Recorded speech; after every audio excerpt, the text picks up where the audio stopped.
There in Canberra, the Nationals leader Michael McCormack is finalising his frontbench team after the resignation of 2 ministers triggered a reshuffle. We'll take you live to our political reporter, Trudy McIntosh. And Trudy, do we have any indication yet as to who's going to be promoted? Plenty of rumours swirling around, of course. There certainly are, Ash. We don't have the final lineup at this stage, but it's believed that Darren Chester and Keith Pitt are the ones in line to be elevated back to the cabinet. But there are certainly a few moving pieces in terms of who's going to get what portfolio. We know they need to replace Bridget Mckenzie as Agriculture Minister, also Matt Canavan, who stepped aside as Resources and Northern Australia Minister. There has been a push that needs to be a replacement as a Queenslander, so that would mean someone like Keith Pitt likely to be elevated to that portfolio. Also, question marks over whether David Littleproud, who was elected the new deputy, will remain in that water resources portfolio, or whether he will change to something else. Michael McCormack this morning saying that he hadn't finalised his lineup. There had been speculation that we would know prior to question time, but he hosed down that report this morning. I'm considering all of those who currently aren't in the ministry, except of course from of Matt Canavan, who has himself tendered in the resignation of his commission, and of course Bridget Mckenzie, who has done the same.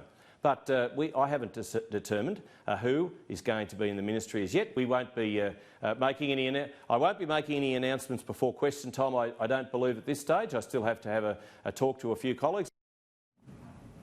And so while the Nationals are focused on those internal matters, Labor today turning the attention back to the broader sports rorts saga. We saw the opposition leader this morning up in the House trying to suspend standing orders. He wants the government to fund all of the projects that were recommended by Sports Australia that were overlooked by Bridget Mckenzie. So they're continuing to put pressure on this, Ash. You'd expect this is where Labor will go today in the first question time for 2020. And Trudy, in the background, this debate over climate change persists. This time yesterday, we were reporting on that stoush in the coalition party room over this very issue. Today, the Prime Minister is saying that he won't be bullied into acting on climate change.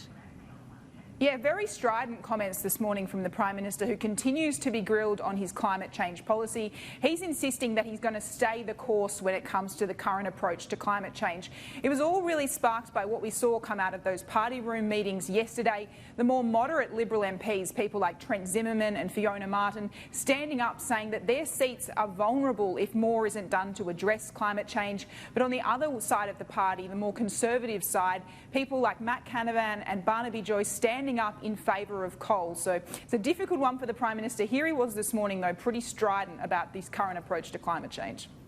And it's important to listen to everybody, but take people forward on practical, balanced action that doesn't go and write people's jobs off or industries off, that doesn't go and put taxes on people.